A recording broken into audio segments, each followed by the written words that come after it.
Bonjour, bienvenue dans le ZCL. Nous serons ensemble jusqu'à 14 heures. Nous allons recevoir dans un instant Maya Darmé qui est harpiste et qui est déjà sur le plateau. Bonjour, elle va nous parler du concert qui aura lieu à la cathédrale de Basse-Terre, donc traversée d'outre-monde.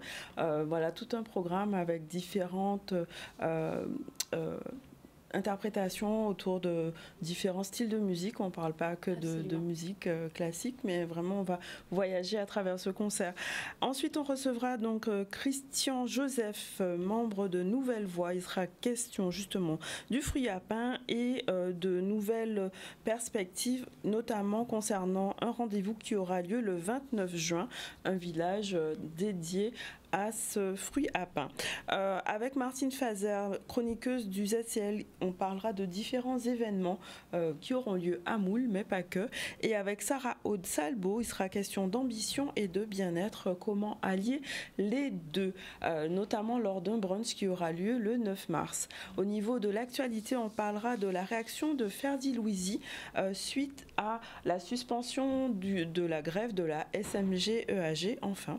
On parlera aussi de la signature du quorum de la ville de Pointe-à-Pitre, une mesure qui permet d'améliorer l'habitat et de revitaliser le centre-ville, renforcer l'attractivité, surtout à Pointe-à-Pitre. On reviendra sur la conférence d'information sur la taxe de séjour organisée par Cap Excellence, donc une façon d'informer les hébergeurs concernant les modalités concernant cette taxe, obligations et les bénéfices à participer à ce développement touristique. Et on reviendra sur la CGSS qui a pu aller à la rencontre des agriculteurs pour leur parler des différents dispositifs à leur disposition pour la protection sociale. On va commencer par la réaction de M. Ferdi Louisi suite à la suspension de la grève de la SMG-EAG. Donc après plusieurs semaines de tension et de mobilisation, la SMG-EAG a suspendu sa grève, une décision qui intervient après plusieurs négociations entre les syndicats et les autorités. On voit le reportage de Charlie Dagonia. L'élément essentiel que je retiens, c'est que les syndicats ont accepté de travailler au plan de redressement. Il est évident que la situation du SMGAG n'est pas encore établie et donc il va falloir faire des efforts conséquents, faire des coupes budgétaires pour nous permettre de redresser une situation, et les syndicats ont parfaitement manifesté leur volonté de participer avec moi et avec le comité syndical au redressement financier, organisationnel, administratif, technique du SMGAG. Ça, c'est le deuxième point que je considère comme un point d'avancée. Troisième élément, on a réussi à retrouver la confiance de l'État, notamment sous le plan pluriannuel d'investissement, où l'État va nous emmener des financements avec l'Europe, mais aussi un soutien qui devrait être encore plus marqué de la région et du département qui finance soit directement en prenant en charge des travaux, soit en nous donnant des subventions pour financer ce fameux plan pluriannuel d'investissement de 213 millions d'euros sur l'année 2025-2026 et qui devrait nous permettre de sortir des trous d'eau. Et le quatrième point, nous sommes aussi tombés d'accord avec les syndicats, il s'agit de parler de responsabilité collective. La responsabilité collective, c'est de se dire que l'eau doit payer l'eau. Alors, si on doit avancer, si on doit aboutir à un redressement et un système qui permet d'avoir de l'eau en qualité et en quantité dans les robinets des Guadeloupéens, il faudra aussi que les usagers participent à ce plan de redressement, c'est-à-dire en payant leurs factures. L'objectif, c'est que nous puissions participer tous ensemble, au niveau de la Guadeloupe, au redressement de ce syndicat. Ça passe par les partenaires extérieurs, la région, l'État, l'Europe, par le comité syndical, par la direction même de la structure. Ça passe par les agents, toutes les catégories confondues. Et bien évidemment, on finit aussi avec la population parce que ce sont les usagers qui font le syndicat mixte de gestion de l'eau et de l'assainissement de la Guadeloupe. Voilà, donc on espère un retour à la normale rapidement pour assurer un service d'eau efficace pour tout le monde. On va revenir sur la signature du quorum donc, de la ville de Pointe-à-Pitre, une nouvelle étape qui marque une étape décisive justement dans le développement urbain et social. C'est un engagement pour redonner le souffle à la ville de Pointe-à-Pitre. Le quorum, on rappelle que c'est un contrat d'objectifs et de moyens pour la requalification des quartiers anciens dégradés. Ce dispositif va permettre d'améliorer l'habitat et de revitaliser le centre-ville. On voit un reportage de Michel Depape. Ce mardi 25 février est un grand jour pour la ville de Pointe-à-Pitre. C'est aujourd'hui la date de la signature de la 2e édition du quorum, le contrat de redressement outre-mer. De 2021 à 2023, début 2024, nous avons bénéficié d'un premier quorum et nous avons présenté le bilan de ce premier quorum à l'État. Et au vu de notre sérieux, au vu de la rigueur que nous avons appliquée, eh bien, l'État s'est rendu compte que le déficit de Pointe-à-Pitre était en train de fondre. Mais on n'est pas sorti de cette galère et l'État a bien voulu renouveler le quorum. Et aujourd'hui, nous sommes là pour signer la 2e édition du quorum qui va couvrir la période 2024, 2025, 2026. On est sur un 2e contrat quorum, ça prouve que c'est une marque de confiance, puisque le premier contrat quorum, si on fait un 2e, c'est que le premier, on est satisfait tous les uns et les autres de la façon dont ça a été mené. Il y a une réduction du déficit, il y a une réduction des dépenses et du budget de la commune, il y a une restauration de sa situation budgétaire. Donc c'était la période 2021-2023, et là on embraye sur une nouvelle période, 2024-2026. L'engagement de la commune, c'est de faire des efforts, c'est de conduire une trajectoire vertueuse de redressement des finances publiques. L'engagement de l'État, c'est d'apporter un ballon d'oxygène financier, 3 millions d'euros, un peu 3,5 millions exactement, 1 million par an sur 2024, 2025, 2026, et d'apporter une assistance technique. Donc il y a une personne, Marie-Emmanuelle, qui est effectivement placée auprès du maire et de ses équipes pour la conseiller en matière d'expertise, etc. Et tout l'intérêt du contrat, c'est de redonner des marges de manœuvre, d'inculquer une véritable culture de gestion de la performance au niveau de l'administration pour que la collectivité puisse se redresser et qu'elle puisse redevenir un phare au sein du beau territoire qu'est la Guadeloupe et retrouver toute son attractivité pour permettre des investisseurs et également des personnes de souhaiter investir et de souhaiter vivre et dépenser, se restaurer et vivre à la fois les loisirs et également au quotidien au sein de cette belle ville de Pointe-à-Pitre. Les points 3 peuvent dormir tranquilles. Le déficit de Pointe-à-Pitre au 31 décembre 2024 est à moins de 6 millions d'euros. On oscille environ 5 millions d'euros. Lorsque nous aurons fini notre mandature, Pointe-à-Pitre devrait être sorti du déficit et retrouver la compétence budgétaire qu'on a perdue depuis plus de 10 ans. Pointe-à-Pitre, qu'a fait non encore, grâce à ce quorum qu'on a signé aujourd'hui. Voilà donc un cap décisif pour la ville de Pointe-à-Pitre qui se veut plus moderne et inclusive. On va enchaîner avec notre première invitée, donc Maya Darmé, qui est harpiste. Elle vient nous parler d'un concert qui aura lieu à la cathédrale de Basse-Terre où la harpe donc va pouvoir résonner. Alors, déjà, commencer par vous présenter. Qu'est-ce qui vous a amené déjà à cet instrument qui est, on va dire, insolite parfois pour nous. Dites-nous tout. Merci beaucoup pour l'accueil. Oui, je suis harpiste, effectivement, et j'ai eu la chance de déménager quand j'étais petite en Bretagne, une région dans laquelle il y a beaucoup de musique traditionnelle celtique, et l'harpe joue un grand rôle dans la musique celtique. Donc j'ai pu commencer par les musiques traditionnelles, et ensuite j'ai voulu continuer la musique, et donc j'ai continué dans les conservatoires avec des harpes classiques, qui sont les grands instruments avec des pédales qu'on voit tout au fond de l'orchestre, qui font 2 mètres de haut. Et maintenant, j'essaye de jouer sur plein de harpes différentes, parce qu'en fait, sur un peu tous les continents et dans plein de pays, il y a eu des harpes traditionnelles de formes et de tailles différentes. Donc ça, c'est vraiment, de nos jours, mon grand projet. Donc je joue plusieurs types de harpes. Donc j'ai découvert qu'il y avait donc plusieurs styles de harpes, des harpes anciennes, traditionnelles, électriques. Est-ce que vous pouvez nous donner un petit peu les sonorités, en quoi c'est différent et qui vous a appelé le plus ? Moi j'aime tout, mais c'est vrai qu'il y a des harpes très très différentes. Il y en a des toutes petites qui font cette taille, et puis donc il y a celles qui font 2 mètres, qui ont un mécanisme très compliqué en fait à l'intérieur avec des pédales. Il y a 7 pédales qui ont chacune 3 positions et qui permettent pour les musiciens de faire les altérations, les dièses et les bémols.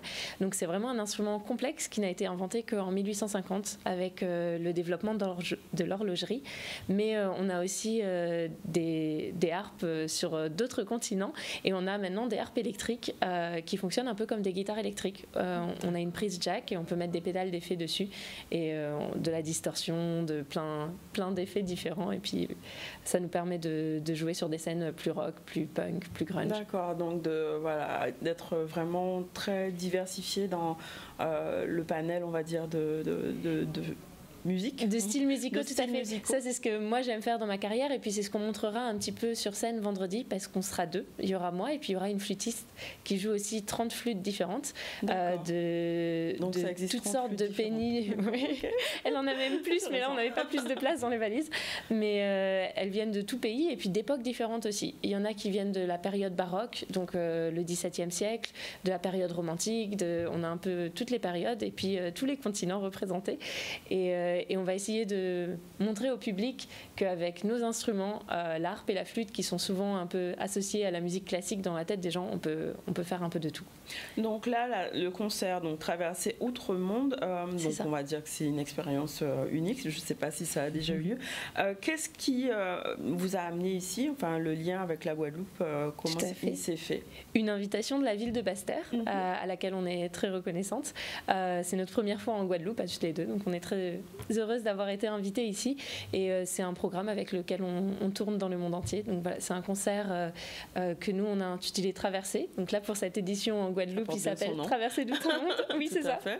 Du coup, des styles que vous allez pouvoir traverser. Oui, on va naviguer au fil de musique traditionnelle d'un peu tous les continents, et aussi au fil du temps. On va jouer des morceaux, des mélodies qui nous sont parvenues depuis le Xe siècle, après Jésus-Christ, et on va jouer aussi des musiques plus actuelles. Est-ce qu'il y aura une petite, on va dire, saveur locale ou bien... Oui, ça c'est la surprise. Vous êtes déjà au courant, mince? Non, je ne suis pas au courant, mais c'est une question que je me pose. Oui, alors il y aura 2 saveurs locales, une petite surprise que je ne vais pas dévoiler tout de suite, mais puis surtout on va avoir un grand bonheur, c'est celui de pouvoir jouer en trio avec l'organiste titulaire de la cathédrale de Basse-Terre, Jean-Michel Lédel. Donc on va interpréter plusieurs morceaux avec lui, et c'est vrai que la vocation de notre duo Traversé, c'est de faire connaître les instruments un peu inhabituels, l'harpe, des flûtes comme le traverso, comme des flûtes anciennes, des flûtes traditionnelles que les gens n'ont pas souvent l'occasion de voir sur scène, et l'orgue, ça répond parfaitement à ça, parce que c'est un instrument qu'on n'a pas souvent l'occasion d'approcher et de voir de près, et c'est un instrument qui a tellement de possibilités que souvent les gens cantonnent un peu à la musique d'église, alors qu'il peut faire tellement de choses. Donc avec Jean-Michel Lédel, vous allez pouvoir croiser, on va dire, l'orgue et vos 2 instruments. Tout à fait. C'est quelque chose qui a été fluide. Comment vous avez pu collaborer? Oui, absolument. Alors on va se voir, on va répéter ensemble demain, surtout que chaque orgue a ses particularités. Il n'y a pas un orgue comme un autre, chacun a un nombre de claviers différents, un nombre de jeux différents. Donc à chaque fois qu'on fait des arrangements pour orgue, nous on joue assez régulièrement avec orgue, mais sur chaque instrument c'est complètement différent. Et là la collaboration s'est très bien passée pour l'instant, mais donc on aura le plaisir de répéter ensemble toute la journée demain, et puis de se découvrir sur scène en concert vendredi. Donc la cathédrale, j'imagine que c'est quand même un environnement, je veux dire, sonore qui est particulier. Oui. Est-ce que c'est un choix, ou bien ça a été proposé par la ville de Basse-Terre? Ça a été proposé par la ville de Basse-Terre, tout à fait. Et bon, pour l'orgue, après, c'est sûr qu'on n'a pas le choix. On est obligé de jouer dans la cathédrale. Mais c'est vrai que c'était une discussion, et c'est la ville de Basse-Terre qui a préféré que ça se fasse dans la cathédrale plutôt que dans l'auditorium. Et c'est vrai que c'est un lieu avec une très belle acoustique, donc ça vaut le coup. C'est un lieu déjà chargé d'histoire. Absolument. Et empreint, on va dire, d'émotion. Du coup, par rapport à ça, qu'est-ce que vous souhaitez que le public retienne, ressente, voit? Dites-nous. C'est une très très bonne question. Déjà, dire à tout le monde que c'est gratuit et ouvert à tous, que ça permettra, je pense, une belle découverte de plein de styles musicaux différents, de plein d'instruments différents, et on espère que ce sera un moment de partage et d'interculturalité. Tout à fait. Et donc, est-ce que c'est d'autres... là, c'est que le vendredi, donc 28 février. Est-ce qu'il y a d'autres représentations prévues ici ou ailleurs? Non, c'est notre seule date en Guadeloupe pour l'instant. On verra. On verra par la suite. Ce serait un plaisir pour nous de pouvoir rejouer avec Jean-Michel. Est-ce que vous... Enfin, juste en dehors de ce concert, est-ce que c'est une pratique que vous voyez que... Enfin, la harpe, en tout cas... intéresse les jeunes? Est-ce qu'ils connaissent? Quel est votre vécu par rapport à cet instrument? C'est une très très bonne question. Est-ce qu'il l'intéresse de prime abord? Pas forcément, parce qu'il y a tellement de clichés qui l'entourent, mais en revanche... Des clichés comme angélique, romantique, que c'est seulement de la musique classique. Mais en fait, une harpe, c'est la même tessiture qu'un piano. Et tout ce qu'on peut jouer au piano, on peut le jouer à la harpe déjà. Et puis, c'est un instrument qui peut aussi reprendre tout le répertoire de la guitare. On a maintenant des harpes électriques qui, moi, me permettent de jouer dans des musiques que ça aille du reggae au funk, au jazz, aux musiques pop-rock. Donc, il n'y a vraiment pas de limite. C'est juste un outil de travail, finalement, cet instrument. Et avec lui, on peut jouer tout style. Et c'est un instrument qui, de ce point de vue-là, est assez méconnu en général, mais qui fascine toujours quand les gens ont l'occasion de l'entendre de près. Et qui est très souvent aussi utilisé en musicothérapie pour soigner, parce qu'il y a beaucoup de résonances sympathiques. C'est un peu ce qui fait la particularité de l'instrument. Et les vibrations, les fréquences dégagées ont un effet thérapeutique qui est maintenant largement étudié par la communauté scientifique. D'accord. Un dernier mot adressé aux spectateurs qui viendront assister. Donc vendredi, c'est 19h30. Un dernier mot éventuellement. Absolument, venez, c'est gratuit, c'est ouvert à tous et ça vaudra le coup. Et à la fin du concert, on prendra le temps de rester sur scène et de présenter à ceux qui le souhaitent, qui voudraient s'approcher de nos instruments, de présenter un peu plus en détail chaque instrument qu'on a amené, les secrets un peu de la harpe, ce mécanisme de pédale, toutes les flûtes du monde. Je vois, oui, que ça va être vraiment très riche. Breton, Irlande, ottoman, on va vraiment voyager à travers... Afrique, Amérique latine, beaucoup, et puis à travers des siècles. On aura des morceaux de tous les siècles. D'accord, rendez-vous vendredi donc, à la cathédrale, c'est gratuit, 19h30, cathédrale donc, de Basse-Terre. N'hésitez pas, concert, traversée d'outre-monde. Merci beaucoup. Merci à vous. On va faire notre première pause publicitaire. On revient tout à l'heure pour recevoir donc Christian Joseph pour Nouvelle Voix. Il sera question du fruit à pain, du rendez-vous qui aura lieu au mois de juin. À tout de suite.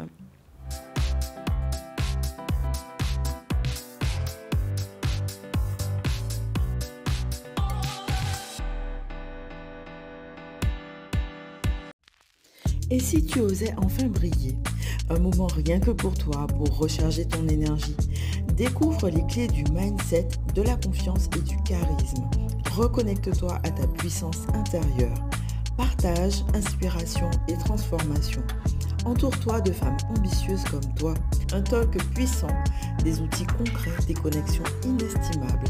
Rejoins-nous le 9 mars à la Maison Victoire et active la meilleure version de toi-même.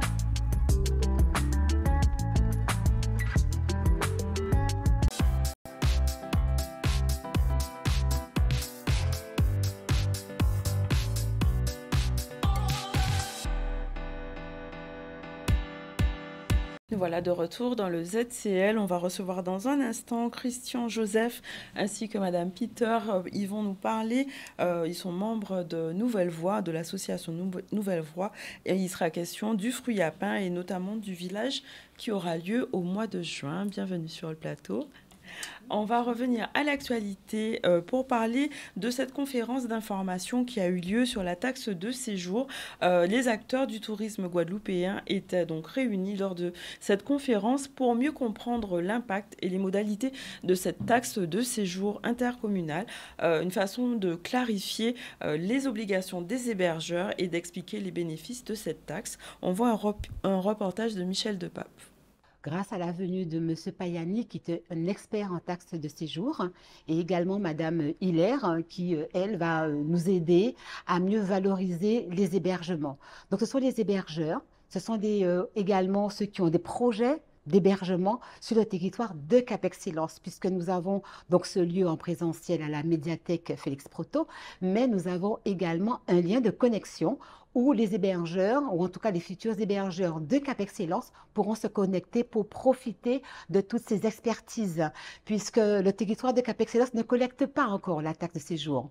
C'est seulement la ville de Bémao qui a mis en place la collecte et qui se fait, mais puisque, avec la loi NOTRe, la compétence promotion du tourisme, dont la création de l'OTI a été transférée à Cap-Excellence, et également la collecte de la taxe de séjour. Il s'agissait d'expliquer à tous les hébergeurs du territoire comment la taxe de séjour sur Cap Excellence se mettait en place et comment elle allait s'appliquer, comment est-ce que opérationnellement ils devaient modifier leur façon de travailler, sachant qu'il y a beaucoup d'entre eux qui sont non professionnels, donc d'excellente volonté, mais ils ont juste besoin d'explications et c'est la raison de ma venue, puisque effectivement, j'ai déjà pu mener des réunions publiques dans d'autres territoires de Guadeloupe et c'est très intéressant puisque vous avez énormément d'hébergeurs non professionnels. C'est la particularité de la Guadeloupe, effectivement, d'avoir énormément de gens qui louent leur meublé de tourisme, qui en ont un ou deux et qui font ça de façon très volontaire, très sympathique, mais non professionnelle. Donc du coup, c'est important de leur apporter un bon niveau de compréhension pour qu'ils puissent travailler correctement et soient satisfaits.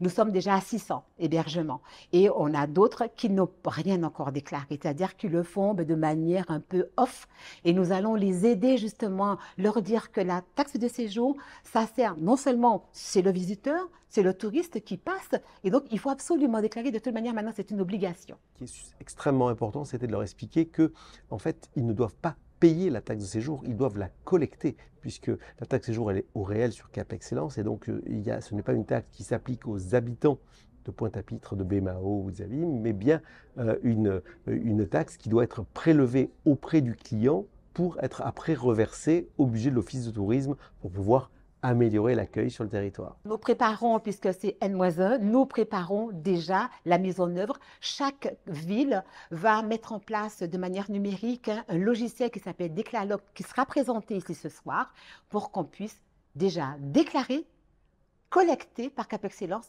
puis reverser à l'OTI.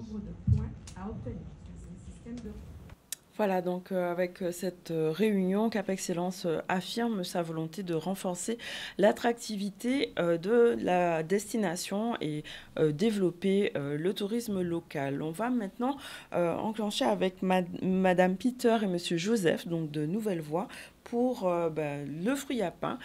Bienvenue sur le plateau. Alors, vous allez nous parler du fruit à pain. On sait que le fruit à pain, c'est un aliment emblématique ici de la cuisine, symbole de résilience, de tradition. Et l'association essaie de réhabiliter vraiment et de valoriser ce produit du territoire, notamment avec un événement qui aura lieu au mois de juin. Est-ce que vous pouvez nous expliquer en quoi va consister cet événement ? Oui, absolument.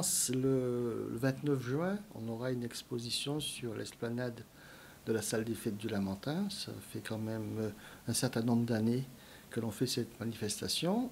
L'année dernière, nous avons eu à peu près 3000 visiteurs qui ont pu en déambuler dans à peu près une trentaine de stands, avec naturellement toute une partie d'alimentation, puisque nous sommes friands d'alimentation autour du fruit à pain ici, oui, avec le bébé lait. Des gratins, il y a toutes sortes de stands. Il y avait aussi des stands avec qui faisaient du sorbet, des cassaves, pardon. Et vraiment, ça a été une manifestation que c'est pas la première, c'est la... L'année dernière, c'était la 9e. La 9e, voilà. Ça sera la 10e l'année prochaine.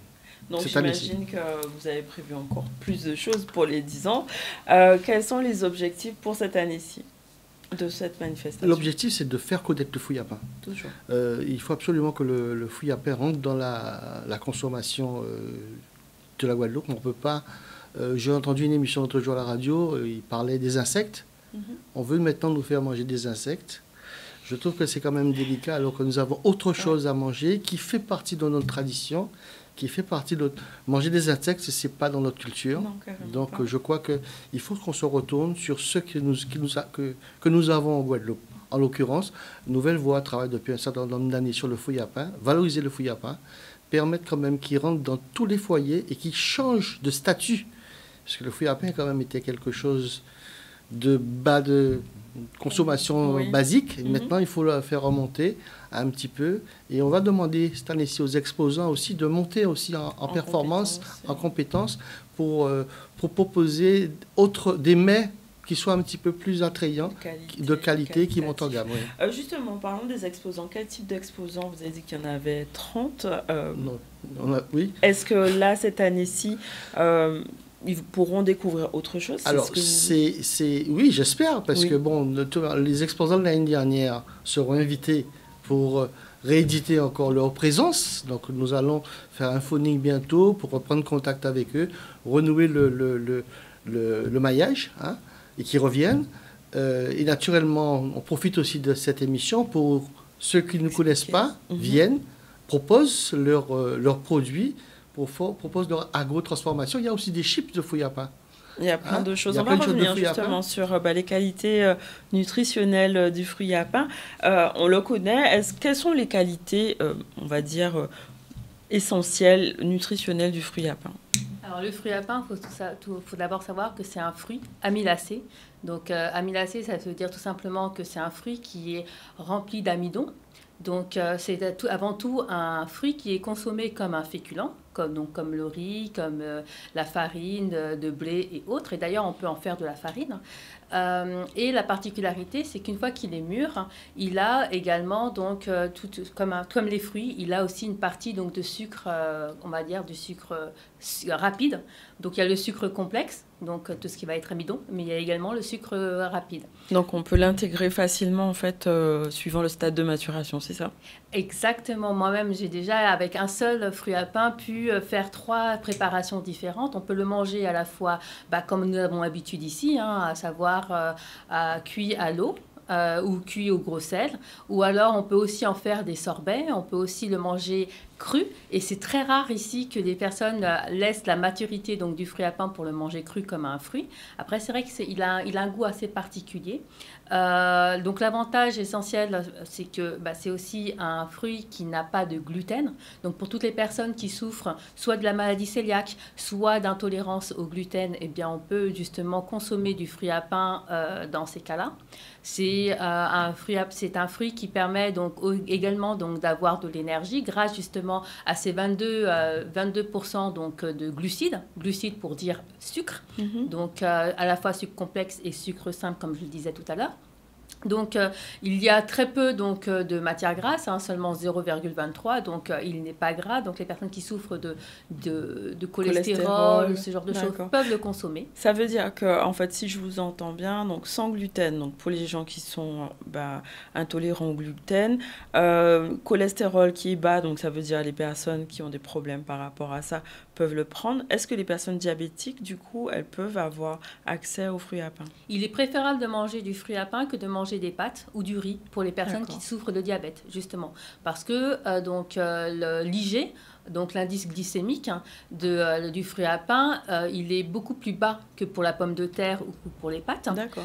Après, on parle, en tant que diététicien, on parle surtout donc, de la charge glycémique, parce que l'indice glycémique, c'est uniquement prendre le fruit tout seul et savoir à quelle vitesse le sucre atteint donc, le sang, alors que la charge glycémique prend en considération donc, l'environnement avec lequel l'aliment a été mangé. Donc la façon dont on l'a cuisiné, c'est ça? Exactement, la façon dont on l'a cuisiné et avec quoi nous l'avons cuisiné. Et donc la charge glycémique du fruit à pain est moyen. Donc effectivement, il est préférable de manger du fruit à pain que de manger donc, des produits qui sont importés. D'accord.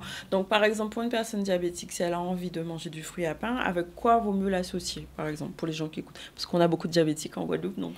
Nous avons effectivement une bonne partie de la population qui souffre de diabète, à peu près 8... j'ai plus le chiffre en tête, mais bon, oui, effectivement. Alors, avec quoi l'associer? Tout simplement, tous les féculents, il faut les associer essentiellement avec des légumes. Avec donc des fibres pour pouvoir justement réduire la vitesse d'insération donc voilà, du sucre dans le sang. Donc le fruit à pain contient quand même 4% donc, de fibres, ce qui n'est pas rien, ce qui n'est pas suffisant parce qu'il faut manger entre 25 et 30 grammes donc, de fibres par jour.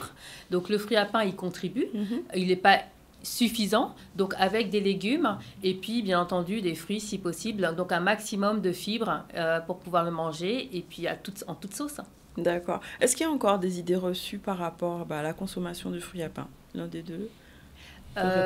Oui, il y a effectivement, il y a des, souvent ce qu'on entendait dire, et c'est pour ça que depuis 2014, l'association Nouvelle Voie promeut donc le fruit à pain, c'est que le fruit à pain, c'est on mangeait à cochon.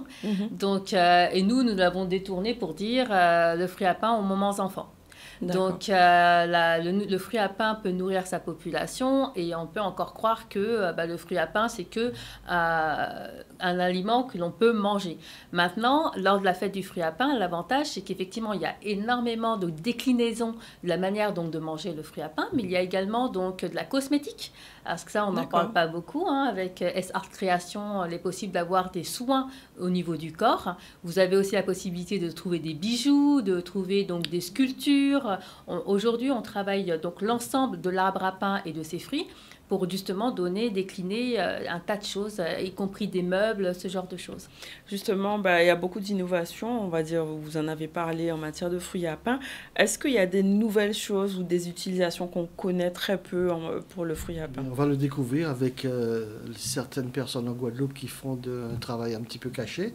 Justement, c'est la raison pour laquelle on va leur demander de venir nous rejoindre, parce qu'il y a aussi quelque chose de très important, c'est l'atelier de transformation et de conservation du fruit à pain. Comment le conserver pour ne pas pouvoir le manger dans quelques mois, dans quelques années même, parce que monsieur Jean-Marie, il a du fruit à pain chez lui dans son congélateur qui se conserve très bien, mais il faut savoir préparer la conservation.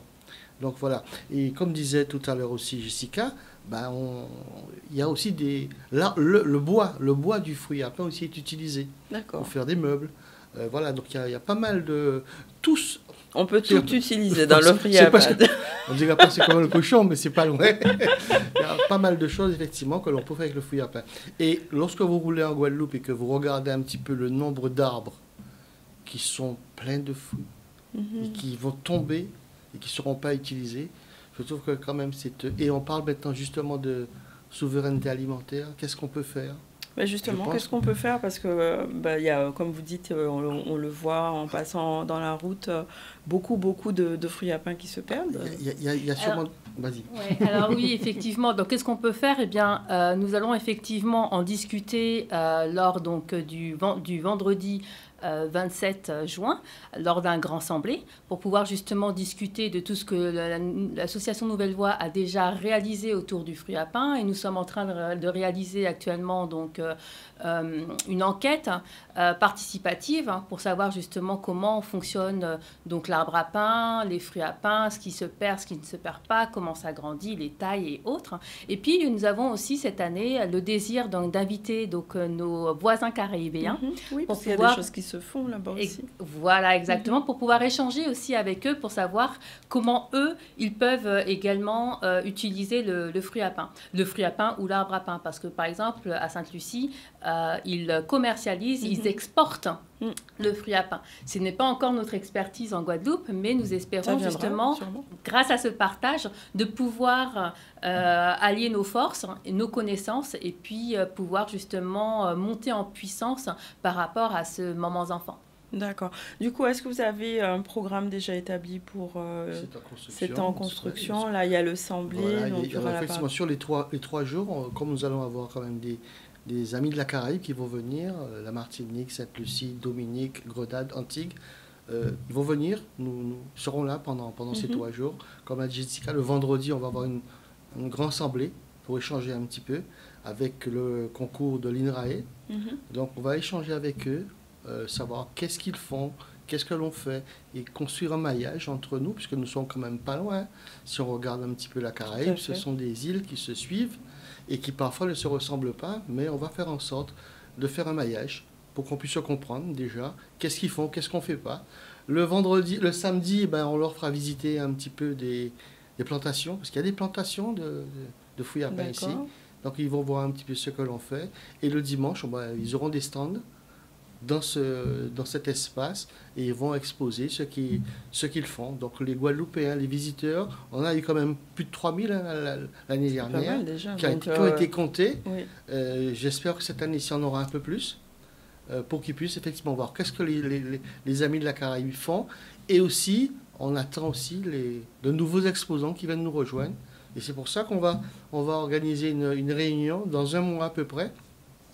Ça sera à la maison des aînés du Lamentin. D'accord. Donc, on va inviter un petit peu, d'abord, tous nos exposants et naturellement ceux qui nous écoutent et qui veulent participer à cette rencontre, nous amener leur savoir-faire, qu'est-ce qu'ils font du fruit à pain, comment ils s'organisent. Mais on sait que dans certains pays, par exemple, le fouille à pain, on le fait cuire dans un touffet du feu, on le fait cuire, on le mange comme ça. J'ai un ami qui a vécu à Tahiti, il m'a dit que c'est comme ça qu'ils le font. Oui, et j'ai même appris aussi à Tahiti. La traditionnelle là-bas aussi. Ils font de la bière. Avec de la bière. Oui, madame. D'accord. Oui, ils font de la bière. Ok, pourquoi pas. À Tahiti avec de la farine de fouille à pain. Donc justement, on essaie d'avoir des contacts un peu pour avoir un petit peu la formule, qu'est-ce que c'est. Et ce serait tellement bien qu'on puisse avoir au moins une bière pour la goûter. Il y avait aussi des étudiants qui avaient proposé une boisson à base donc, de fruits à pain, mais c'était dans le cadre d'une formation. Donc cette boisson a disparu. Ce que nous espérons, c'est que ça soit remis à jour. Donc effectivement, donc, nous invitons nos exposants déjà connus et puis ceux que nous aimerons découvrir le mercredi 26 mars à 17h à la Maison des Aînés, au Lamentin, tout à fait, au Lamentin, donc cité Jean Jaurès, pour pouvoir justement discuter donc, de ce que nous attendons, nous, en termes donc, d'organisateurs pour cette fête et ce que les exposants peuvent nous proposer de mieux encore pour toujours embellir donc, cet événement que nous réalisons chaque année. D'accord. L'événement se passe au Lamentin, c'est ça? Oui. Où ça? Parce que 3000 personnes, il faut les accueillir. La salle devant l'esplanade de la salle des fêtes du Lamentin. D'accord, donc suffisamment. Oui, l'année dernière, on avait une trentaine de stands. Cette année-ci, on a déjà fait le plan. On peut en avoir à peu près une quarantaine. Et non, en général, ça se passe très bien. Les gens viennent, ils achètent à manger, ils visitent, ils regardent. Voilà, il y a aussi des livres, il y a un beau cantage autour de ça. Il y a aussi la plantation, comment on plante un arbre à pain, puisque on a eu un prestataire qui est venu nous montrer comment on plante un arbre à pain. Parce qu'il y a une particularité en fait par rapport à ça. Je suis curieuse de savoir. Mais on vous attend. Nous avons réalisé un ouvrage justement pour pouvoir savoir comment justement, parce qu'en Guadeloupe nous avons la particularité d'avoir le fruit à pain qui n'a pas de graines. Et donc du coup pour pouvoir replanter il faut faire à l'aide d'un drageon. Donc nous avons réalisé un ouvrage justement pour permettre à tout public de savoir comment planter un drageon pour avoir son fruit à pain, son arbre à pain chez soi. Et Yvon Joseph va encore nous faire l'honneur justement donc, de nous montrer la plantation d'arbres à pain donc, en pot. D'accord, très bien. Vous avez parlé d'exploitation. Combien il y a d'exploitations en Guadeloupe il y en a deux. Deux? Il y a une à Capesterre et il y a une au Lamentin. Ok. Et qui font de la production qui livrent dans les grandes surfaces. Ok. Donc, alors, la réunion, c'est pour le mois de mars. On rappelle la date. Le mercredi 26 mars. Okay. Donc, à la salle des aînés, donc l'association La Joie de Vivre, cité Jean Jaurès, au Lamentin, à partir de 17h. Voilà, pour pouvoir rejoindre le village qui aura lieu au mois de juin, mais on aura l'occasion de revenir de toute façon sur le programme. On peut vous donner un numéro de téléphone? Oui, allez-y, je vous en prie. Donc le numéro de téléphone de monsieur Luc Jean-Marie, qui est le président, ce sont des portables, 06 90 33 76 49. Et mon numéro, c'est le 06 90 24 26 14. Très bien. Trop vite? Oui. On fait un petit zoom sur la mascotte de Foubap. Tifoubap, effectivement, donc une création de Nouvelle Voix pour pouvoir justement promouvoir le fruit à pain auprès des enfants. Nous avons énormément travaillé depuis quelques années grâce à un de nos membres à travers donc les enfants, puisque si nous voulons changer les habitudes, il faut d'abord parler donc à la jeune génération. Et donc nous avons créé ce petit personnage qui justement est très très très apprécié, donc la peluche Tifoubap, et que vous pourrez retrouver et acheter directement donc, lors de l'ouverture du village des exposants le dimanche 29 juin. Très bien. Bon, merci beaucoup en tout cas pour votre intervention. Et on reviendra de toute façon sur le Nouvelle Voix qui justement réhabilite tout ce qu'il y a autour du fruit à pain. Merci. Merci beaucoup. On va revenir à l'actualité et parler de la CGSS qui était à la rencontre des agriculteurs afin de leur présenter les dispositifs de protection sociale, les aides disponibles et les solutions adaptées à leur métier. On voit un reportage de Solène Fèvre. Aujourd'hui, on vient auprès de nos ressortissants agricoles du Sud Basse-Terre à Capesterre-Bello, un bastion agricole important. On sait qu'on a aussi une filière banane qui est aussi très implantée. Et donc c'était pour nous fondamental d'être présent. Qu'est-ce qu'on a fait durant cette matinée ? leur a présenté l'ensemble des services et des droits dont ils peuvent bénéficier. Trop souvent, malheureusement, nos exploitants et nos retraités agricoles méconnaissent les droits dont ils peuvent bénéficier, méconnaissent les services qu'on peut leur apporter. Et également faire de la pédagogie sur les obligations, sur pourquoi on doit payer des cotisations, pourquoi il est nécessaire de payer des cotisations. Et quand on voit le ratio, 3,5 millions d'euros de cotisations recouvrées, 84 millions d'euros de prestations versées, les chiffres, tout est dit. Et tout ce qu'on nous a expliqué, on ne savait pas. Il y a des choses qu'on ne savait pas et il y a des choses que maintenant, on est au courant de tout ce que la Sécu peut faire pour nous. Comme tout est dématérialisé maintenant, c'est informatique, c'est sous la machine, il n'y a plus le contact humain. Et avant, et c'est ce qui se passe. Et voilà, aujourd'hui, il y a eu le contact humain.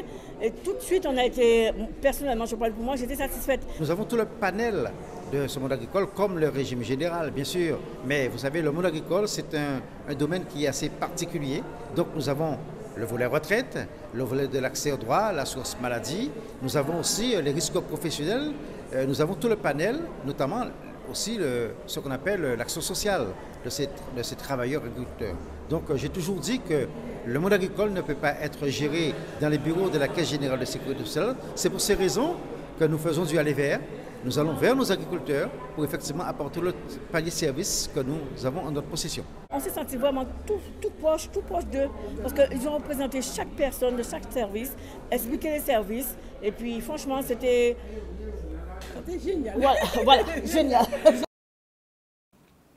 Voilà, donc on va faire notre pause publicitaire. On revient tout à l'heure avec Martine Fazer, donc notre chroniqueuse. Il s'agira de parler de différents événements qui auront lieu en Guadeloupe, au Moule, mais ailleurs aussi. Et avec Sarah Aude-Salbo, on parlera ambition et bien-être. Rendez-vous tout à l'heure.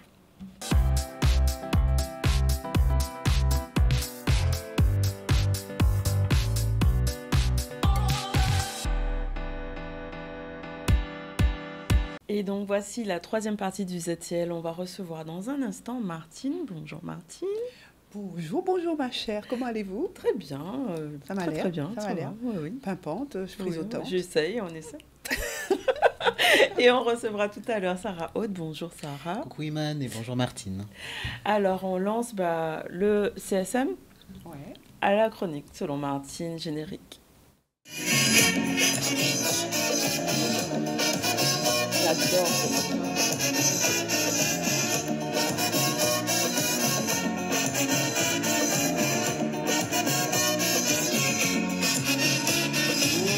Le soleil lève le matin à ta ciel là.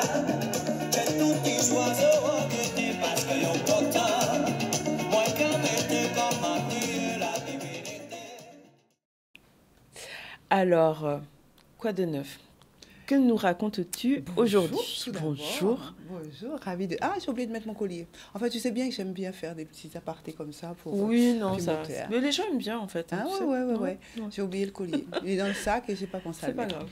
En tout cas, tout va bien. Tu rayonnes. Et je te remercie. C'est tellement beau à entendre. Tout va bien parce que j'ai fêté mon anniversaire en grande pompe il n'y a pas longtemps. Ça, c'est une petite info. Il y avait plein de copains et copines. C'était vachement bien. Et c'était très culturel. Il y avait du théâtre, il y avait du slam, il y avait de la poésie, il y avait de la présentation du coco, il y avait un petit groupe de musique, il y avait du tambour, il y avait du saxo. Et c'était un midi-minuit qui a commencé à 12h30, qui s'est terminé à 23h30. Donc, tu vois, mais c'était chouette, c'est vraiment sympa. Donc, voilà pour les nouvelles. Pour le reste, pour la CSM, il y a plein de choses, mais encore un petit tri serré parce que le temps est imparti et par contre... je fais des choix qui sont... je rencontre vraiment beaucoup de monde maintenant dans un magasin qui est à l'entre de plusieurs chemins, tu vois, quand plusieurs chemins se... Non, enfin, pas la boutique, pas l'enseigne, mais un carrefour, un croisement. Un croisement. Voilà, croisement. Et donc, c'est vraiment sympa que tous ces gens me reconnaissent, me félicitent, me disent bonjour, voilà, etc. Quelle belle émission. Alors, toi et Danick, enfin bon, et donc, du coup, j'ai toujours peur d'y aller parce que j'arrive pas à faire mes courses. C'est chouette, non? C'est pas mal, ça. Donc, je vous fais un petit coucou à tous ceux qui m'arrêtent, vraiment, c'est tellement gentil. Merci beaucoup à vous, en tout cas, de regarder l'émission et puis de me donner vos petits conseils, vos petites recommandations. C'est très sympa. J'adore, donc n'hésitez pas quand vous me croisez à m'arrêter. J'ai toujours du temps à accorder aux gens qui sont sympas, qui ont envie, qui donnent du positif. Et du positif, j'en ai là. Dans la chronique du jour. Donne-nous du positif. Et donc, bonjour d'abord à tout le monde, bonjour à l'équipe, bonjour donc aux auditeurs et aux fan clubs, bien sûr, et aux téléspectateurs. Je suis ravie de vous rencontrer aujourd'hui à nouveau. Et aujourd'hui, dans ce sommaire, on va parler d'un personnage qui aurait pu être une invitée, mais qui a déjà tellement de présence que rien que de parler d'elle, nous savons de qui il s'agit et elle est présente. Donc, un personnage. Ensuite, nous allons parler d'un ouvrage rapidement, et puis 2-3 titres d'agenda sur des petits temps forts que j'ai sélectionnés. Allez, c'est parti. Un personnage, c'est une femme. Le premier qui trouve, qui c'est, je lui Moi, je donne... peux pas répondre. Hein? Tu peux pas répondre. Toi, tu peux pas répondre. C'est une femme. C'est une femme que tout le monde connaît en Guadeloupe et qui a une carrière exceptionnelle. Je veux bien sûr parler de cette actrice que nous vénérons presque aujourd'hui en Guadeloupe.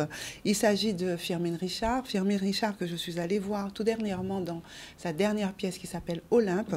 Je suis allée plus particulièrement à la salle Robert Loison au Moule. C'était full. Moun te Cisa était là et moun pas te entrer. Mais j'ai pu la voir surtout un tout petit peu avant et un petit peu après. Ça, c'est une photo qui date de l'époque où je travaillais à Radio Gaillac, avec Danick déjà, et photo avec Firmin Richard, à un moment où elle était venue aussi présenter un ouvrage. En tout cas, donc, Firmin présentait une pièce tout à fait extraordinaire, une pièce qui s'appelle Olympe. Et c'est l'histoire d'une pionnière du féminisme, Olympe de Gouges, très précisément, qui était là représentée par Firmin Richard dans un rôle où on ne l'attend pas, où on ne l'attendait pas, où moi j'avais très sincèrement un peu peur. La gouaille de Firmin, pour moi, même si elle a déjà joué beaucoup de pièces de théâtre, ça on le sait peu, elle a vraiment une filmographie et une scénographie théâtrale qui commence à ne pas tenir sur...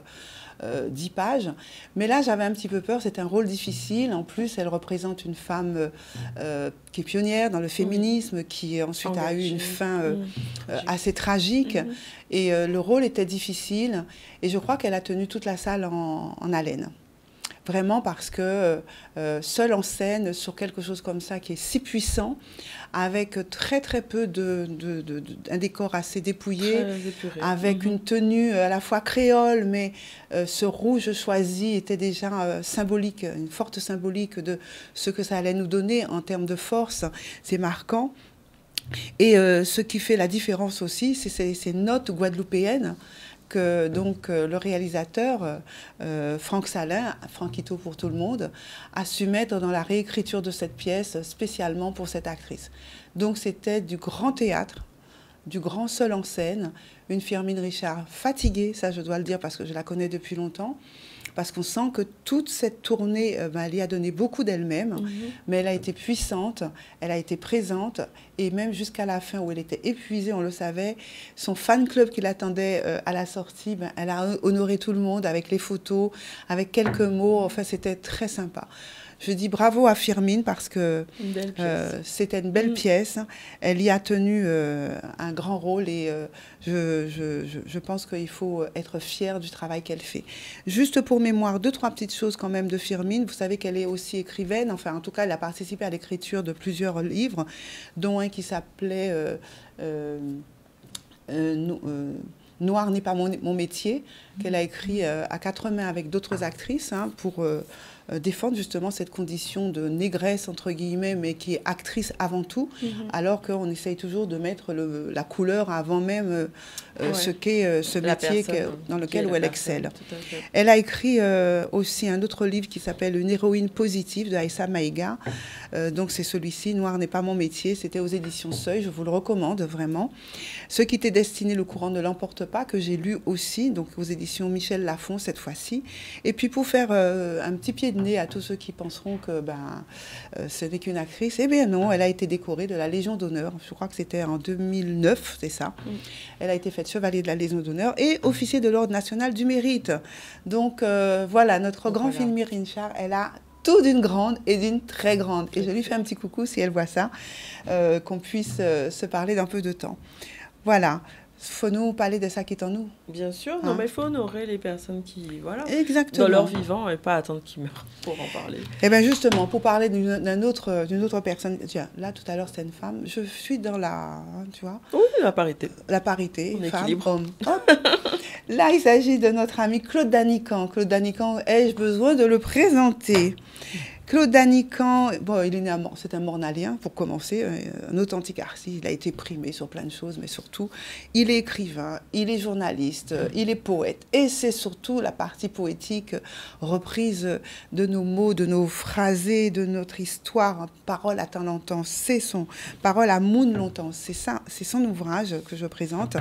Et donc, on sait que c'est quelqu'un qui a lancé aussi la première grande rencontre autour de la poésie en Guadeloupe. J'ai assisté à 2-3 éditions.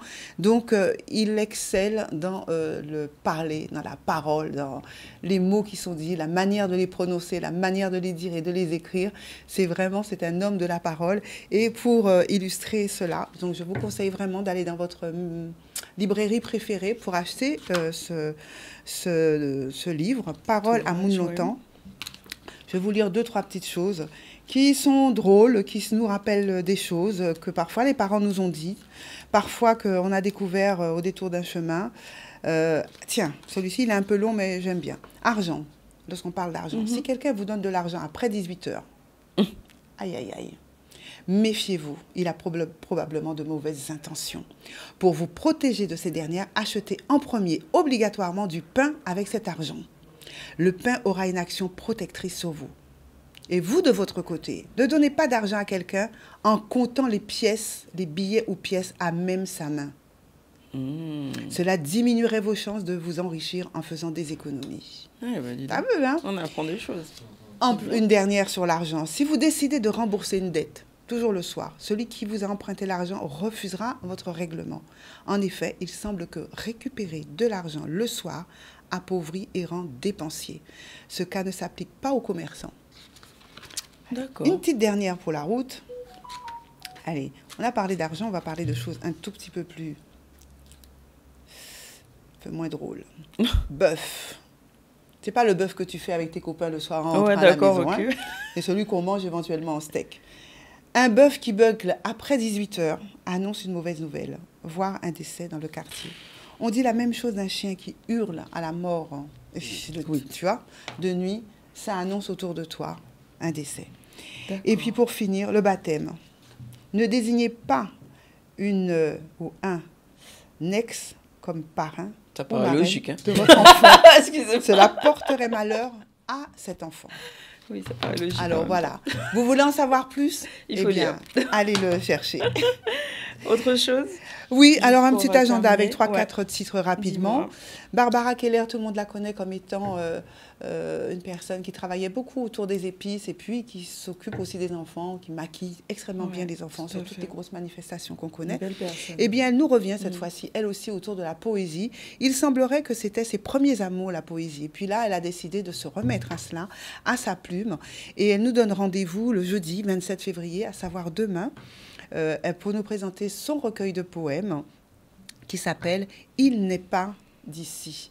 Et ça sera à la Warak à partir de 18h30, je crois. Voilà, c'est la Warak au Gosier. Elle nous présente cet ouvrage dans le cadre du café littéraire de la Warak. Barbara Keller. Voilà. Très bien. Jeudi 27 février, je crois que tout le monde t'envoie plein de bonnes ondes pour la réussite. Je parle de théâtre maintenant rapidement avec Courte Ligne, j'allais le dire en anglais. Courte Line. Courte Ligne est de retour. La troupe Courte Ligne présente une pièce qui s'appelle Duplex, une pièce de Didier Caron. Et cette pièce va nous permettre de rire, de déchanter avec la vie qui se mène dans ce duplex et plein de personnes sympathiques, antipathiques, des voisins du dessous, du dessous, d'ici et d'ailleurs. Donc une situation sans doute rocambolesque qui vous attend au travers de ça. Attention, plusieurs dates sont déjà passées, mais je vous en parle parce qu'il y a une série de dates à partir du 21 mars. 22, 23, il faut prendre ses billets rapidement parce qu'il y aura aussi des dates qui, je crois, sont passées à Robert Loison. J'ai mis le calendrier des dates là, mais je vous dis, ce sont plutôt des dates au mois de mars maintenant, parce que toutes celles du mois de février sont passées. Le 14 et 15 mars, ils seront à 20h à la salle Robert Loison, le 16 mars aussi, et d'autres dates vont suivre, que ce soit à la salle Proto ou ailleurs. Et je termine avec Andy dans Masla, dans le Nord Guadeloupe, eh bien, une exposition sur le carnaval au travers d'une série de photos au cœur du Mas. Et comme on parle de Mas, eh bien, je vous propose le Casino du Gosier avec Tania Saint-Val. Ça, c'est pour un festival de musique qui commence avec El Tempo Jazz Créole, avec Tania Saint-Val pour commencer au Gosier, et plein d'autres dates et de chanteurs qui feront la suite. Petit défilé de photos, simplement là, pour vous dire comment était ce carnaval cette année. Voilà, le clou du spectacle, c'est ce week-end. Enfin, oui, ben oui, on en parle aussi ce oui, week-end. On en parle aussi ce week-end, et le 3 mars avec le Mas à Grand Moon, intergénération, etc. Pour qui? C'est le mardi gras. Eh bien voilà. Donc voilà, je vous ai mis quelques photos. Certains se reconnaîtront sur ce carnaval qui a fait le plein, je crois, cette année. Un beau carnaval qui n'est pas terminé. Non. Et là, je vous ai mis la photo de la fin, c'est moi. Bah oui. Dans un chat. Il faut quand même, charité bien ordonnée, commence par soi-même. Tu as bien raison. Merci Martine pour cette chronique. Et on va enchaîner avec Sarah Aude et la chronique In Power. On lance le générique et on revient tout de suite.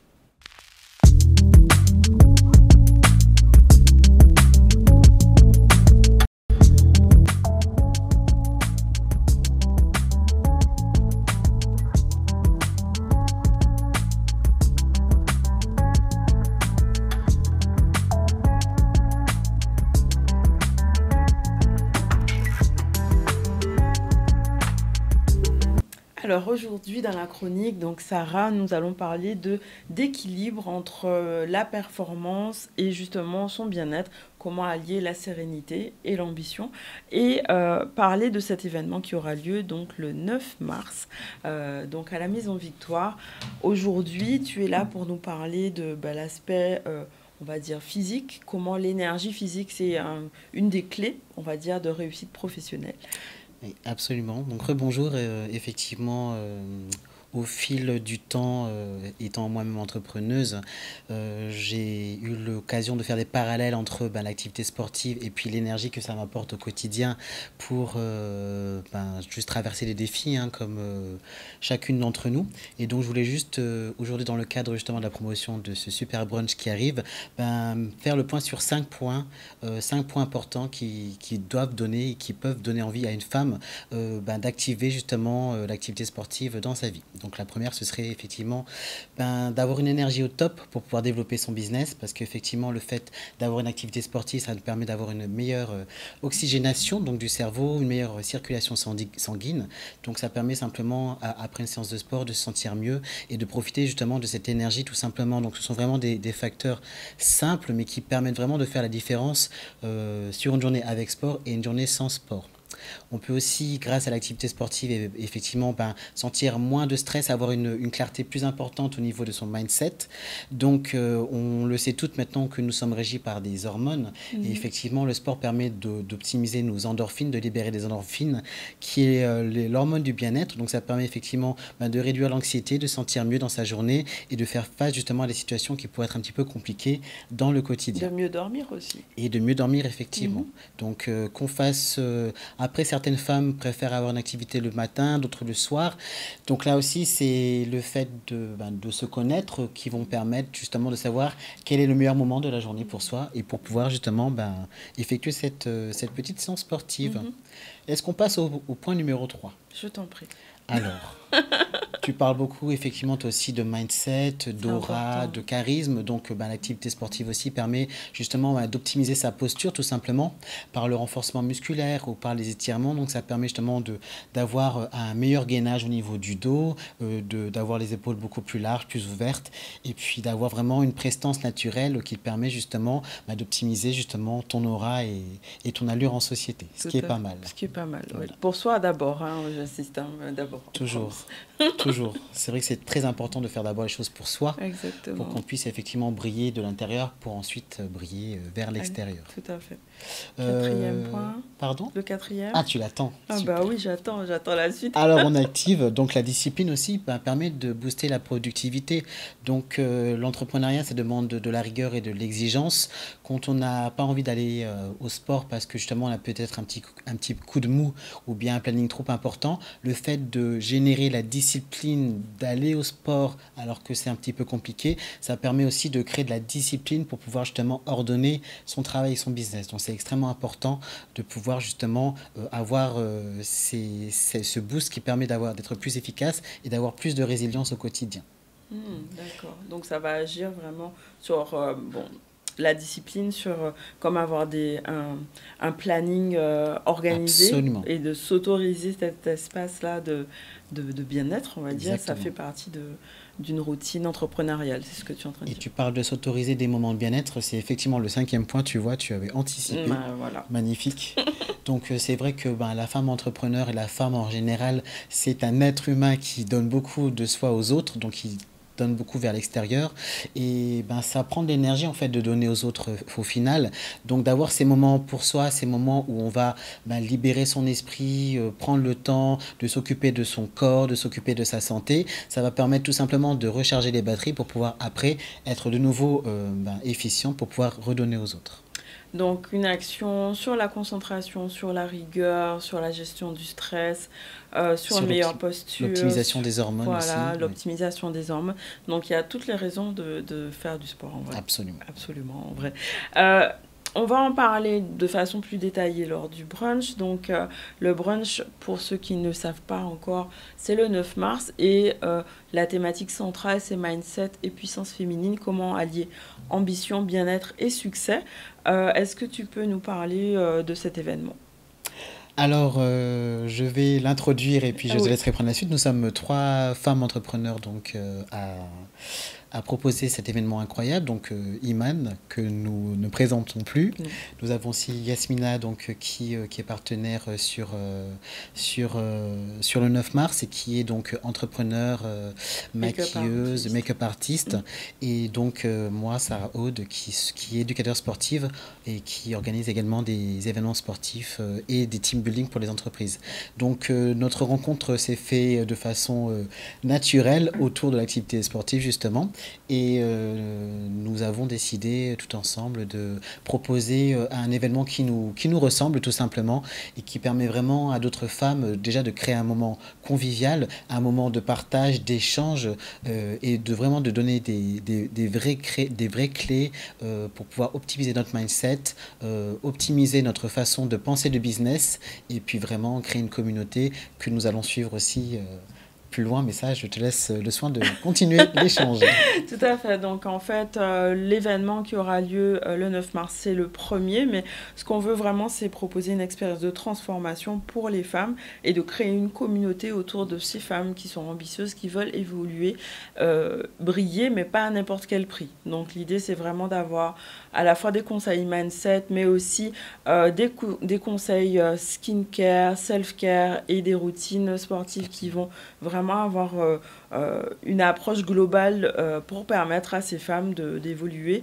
L'idée, c'est vraiment d'avoir plusieurs faisceaux d'action pour qu'elles se mettent au centre de leur vie et qu'elles puissent impacter de façon positive leur environnement et leur business et leur entreprise, en fait, qu'elles ont. Donc voilà, c'est le premier d'une longue liste. Il y aura plein de choses qui vont décliner suite à ce premier brunch qui aura lieu à la Maison Victoire.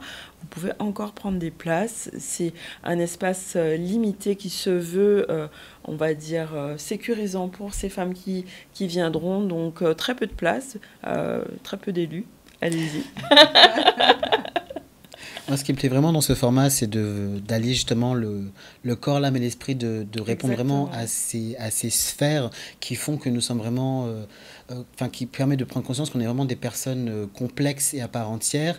Et c'est intéressant de se prendre à 360 degrés pour justement opérer dans chacun de ces faisceaux pour pouvoir vraiment exploser au maximum ensuite, quoi. Tout à fait. Et de créer une communauté parce que souvent, nous, femmes, on peut se sentir seules, surtout dans l'entrepreneuriat, parce qu'on a plein de choses à gérer, qu'on se sent obligé de faire des choses, d'avoir toutes les responsabilités, de porter toutes les casquettes. Et en fait, de se dire qu'on n'est pas seul et qu'on crée vraiment un mouvement ensemble, une communauté, vraiment d'être dans cet aspect sororité. Donc, c'est important, je pense, de mettre l'accent dessus.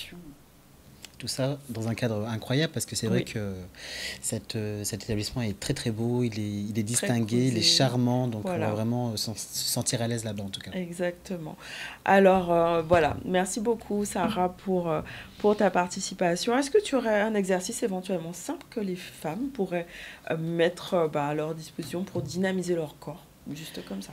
Alors on peut travailler sur un exercice qu'on appelle l'hypopressif, donc c'est un mouvement de l'abdomen, c'est un mouvement respiratoire. C'est vrai que quand on travaille sur la sangle abdominale, c'est quand même un muscle qui est très important, qui permet de faire le lien entre le haut et le bas du corps, les lombaires et les abdos. Donc on a souvent tendance, notamment en salle de sport, de travailler vers l'extérieur. La sangle abdominale, c'est aussi important de la travailler vers l'intérieur, parce que c'est un muscle qui va dans les deux sens. Donc travailler sur un mouvement hypopressif, donc d'aspiration du nombril, de le tenir sur une vingtaine de secondes, de relâcher, de faire ça sur 4, 5, 6 fois. C'est un mouvement qu'on peut faire à n'importe quel moment et qui va nous permettre et d'une part de mieux s'oxygéner, deuxièmement de pouvoir justement avoir cet aspect ventre plat qui n'est pas négligeable, et troisièmement d'optimiser sa posture. Voilà. Tout à fait, super. On aura plein de tips comme ça lors de cet événement du 9 mars. N'hésitez pas à nous suivre sur les réseaux pour pouvoir avoir tout le programme et vous inscrire. Et n'hésitez pas à venir ou envoyer des messages. Vous avez les 2 numéros de téléphone qui sont affichés à l'écran. Voilà, merci beaucoup. On va conclure donc notre émission aujourd'hui. On a reçu Maya Darmé, harpiste. Elle nous a parlé du concert qui aura lieu à la cathédrale de Basse-Terre, donc traversée d'outre-monde. Ensuite, on a reçu Monsieur Christian Joseph et Madame Peter qui étaient pour Nouvelle Voix nous parler du fruit à pain, des bénéfices nutritionnels et notamment du rendez-vous qui aura lieu le 29 juin, donc sur le Lamentin. Donc, il y a une réunion d'information qui est prévue fin mars pour les personnes qui souhaiteraient participer à ce projet. Avec Martine, donc notre chroniqueuse du CSM, on a vu les événements différents, notamment qui auront lieu bientôt, donc février, avec plein de dates, des concerts, la troupe Courteline et différentes propositions pour vous permettre de voir des choses très variées et très intéressantes. Et avec Sarah Aude-Salbo, il était question d'ambition et bien-être avec le brunch du 9 mars. Au niveau de l'actualité, on a traité de la réaction de Monsieur Ferdi Louisi, donc suite à la suspension de la grève de la SMG EAG, on espère un retour à la normale rapide. Il était aussi question de la signature du quorum de la ville de Pointe-à-Pitre pour permettre de développer la ville et le bien-vivre à Pointe-à-Pitre. À Cap Excellence, nous sommes allés aussi pour parler de cette conférence d'information sur la taxe de séjour, donc taxe qui concerne tous les hébergeurs de Cap Excellence, donc du secteur de Cap Excellence. Et on est allé aussi avec la CSGSS à la rencontre des agriculteurs pour connaître les dispositifs et les aides en matière de protection sociale. Voilà pour aujourd'hui. À la réalisation, c'était Jordan et on est à l'heure. Voilà, on se retrouve demain dans le ZCL. Bon appétit si vous n'avez pas encore déjeuné et prenez soin de vous. Et si tu osais enfin briller, un moment rien que pour toi, pour recharger ton énergie, découvre les clés du mindset, de la confiance et du charisme. Reconnecte-toi à ta puissance intérieure. Partage, inspiration et transformation. Entoure-toi de femmes ambitieuses comme toi. Un talk puissant, des outils concrets, des connexions inestimables. Rejoins-nous le 9 mars à la Maison Victoire et active la meilleure version de toi-même.